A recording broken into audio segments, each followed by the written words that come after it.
Добрый день, уважаемые участники конференции. Тема моего выступления – преодоление последствий стресса методами китайской имидж-медицины. И это уже третий доклад, посвященный стрессу, что говорит о большом интересе к этой теме. И он во многом связан с тем, что по данным Всемирной организации здравоохранения в современном мире наиболее распространенной причиной смерти является ишемическая болезнь сердца и инсульт. А также в десятку входят такие болезни, как рак и диабет. А патогенез этих тяжелых заболеваний во многом связан со стрессом.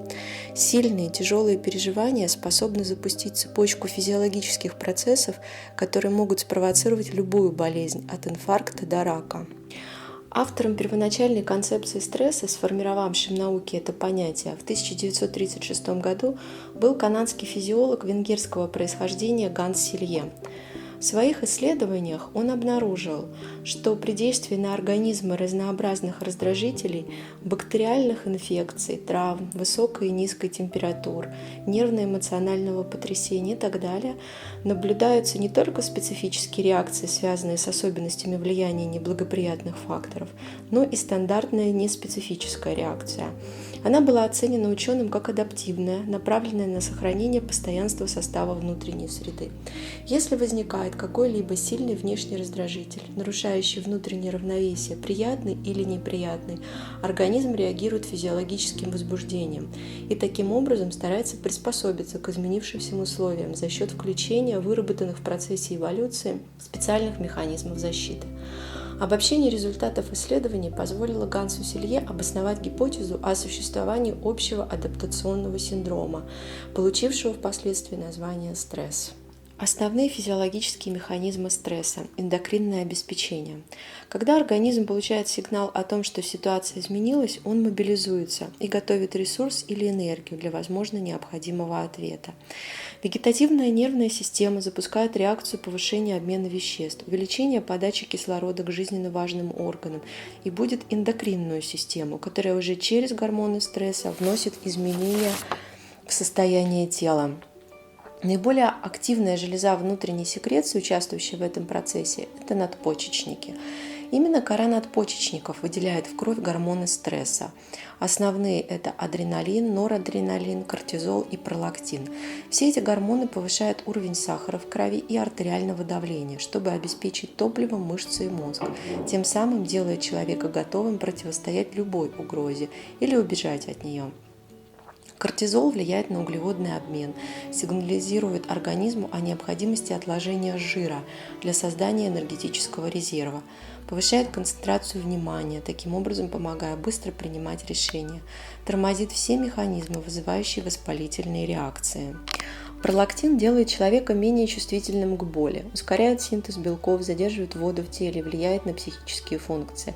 Адреналин называют гормоном страха. Он стимулирует все системы органов, способствует увеличению поступления кислорода в легкие, сгущению крови, что очень помогает при кровопотере, способствует улучшению усвоения глюкозы тканями, увеличивая частоту и силу сердечных сокращений.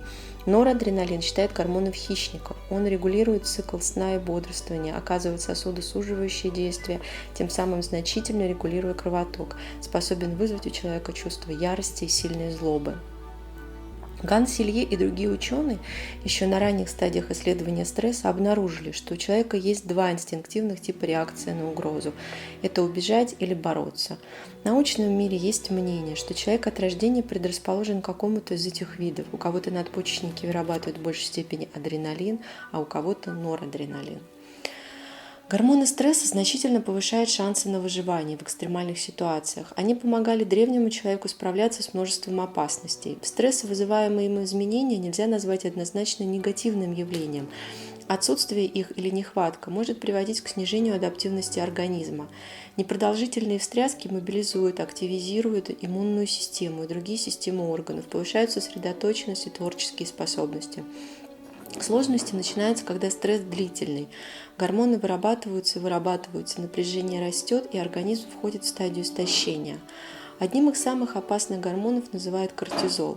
Он имеет свойство накапливаться. Высокая его концентрация приводит к нарушениям памяти, развитию депрессии, повышению кровяного давления, снижению иммунитета, повышению брюшного жира, увеличению уровня холестерина и гипергликемии. Некоторые ученые называют его гормоном смерти. Именно он способствует появлению сахарного диабета и инсультов.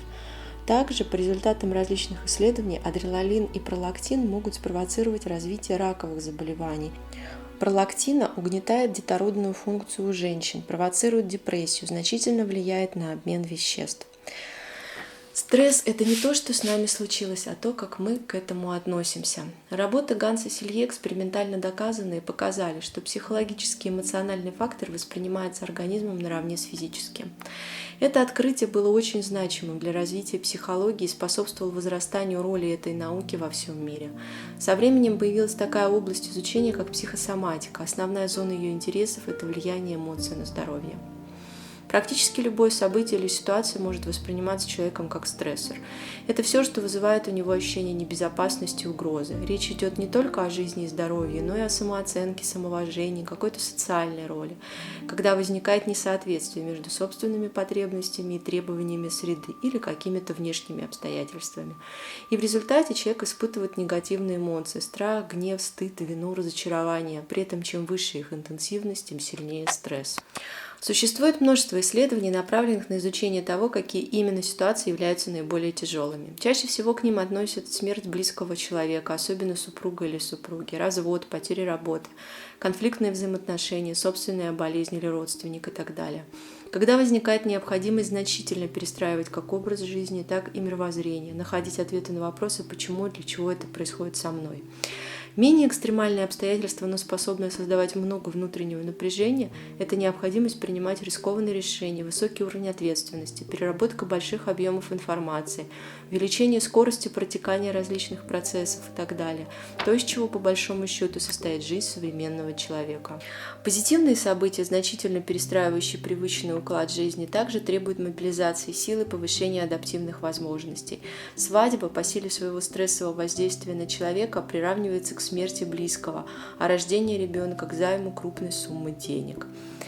Важным для нас является еще такое понятие, как психологическая травма. Это очень сильный стресс, какое-то мощное переживание, которое психика не способна переработать, очень интенсивное возбуждение, к которому она не готова. И чтобы выжить и справиться с ним, ею используются различные механизмы психологических защит. Психологи очень подробно их описали и классифицировали, от ранних, таких как расщепление, проективная идентификация, идеализация, до более зрелых, вытеснение, рационализации, сублимации и других. Они, с одной стороны, спасают человека, речь преимущественно идет о ребенке, когда сила эго еще очень мала, от дезинтеграции, с разрушения ощущения связанного «я», а с другой стороны имеет довольно высокую цену, фиксирует его на той стадии развития, на которой он находился в момент травматизации. И каждая новая жизненная ситуация теперь ошибочно априорно воспринимается как опасность, как угроза повторного переживания непереносимых эмоций.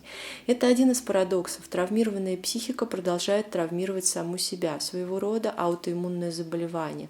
То есть человек хронически живет с ощущением небезопасности, в большинстве случаев совершенно неосознанным. Для него это привычное состояние. Такой хронический стресс. В опыте нет воспоминаний о том, что может быть как-то по-другому.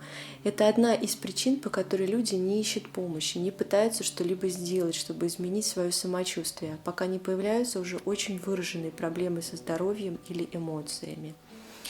Для организма не имеет значения, какая именно угроза возникает, физическая или психологическая. Гормональные и биологические механизмы запускаются одни и те же. Нервная система посылает сигналы мышцам о необходимости быть готовым, бороться или убегать. В теле возникает возбуждение, которое преимущественно не находит впоследствии какой-то разряд. И, как следствие, в теле накапливается много застывшего напряжения, приводящего к спазмам различных групп мышц и внутренних органов, и располагающиеся в нем слоями, от более поверхностного, связанного с какими-либо актуальными или недавними ситуациями, до более глубокого, раннего, детского, надежно запрятанного. Разнообразные подходы, как восточные, так и западные, к лечению последствий стресса, имеющие большее отношение к психологии или же к медицине, все выделяют один значимый момент – это необходимость глубокого расслабления. И в этом вопросе китайская имидж-медицина обладает очень большим преимуществом, особенно в сочетании с практикой Джуньянь Цигун. Важным условием расслабления является наличие энергии. Методы китайской имидж-медицины позволяют наполнить человека энергией, наладить ее циркуляцию, улучшить ее качество, убрать зажимы, образовавшиеся как в целом теле, так и в отдельных органах. А также работа с информационной системой очищает человека от сформировавшихся негативных связей между какими-либо системами организма и мозгом, которые способствуют тому, что человек хранит память о тех или иных неприятных ситуациях и легко попадает в связанные с ними эмоции. Так, в китайской имидж-медицине при лечении человека используется так называемая модель жизни, которая охватывает и тело, и его информационную составляющую, сознание, эмоции, отношения, а также энергетическую систему, что имеет большое значение, если говорить именно о нейтрализации негативного влияния стресса, которое целиком затрагивает организм. При проживании того или иного неприятного события, стресса, возникает сильное возбуждение.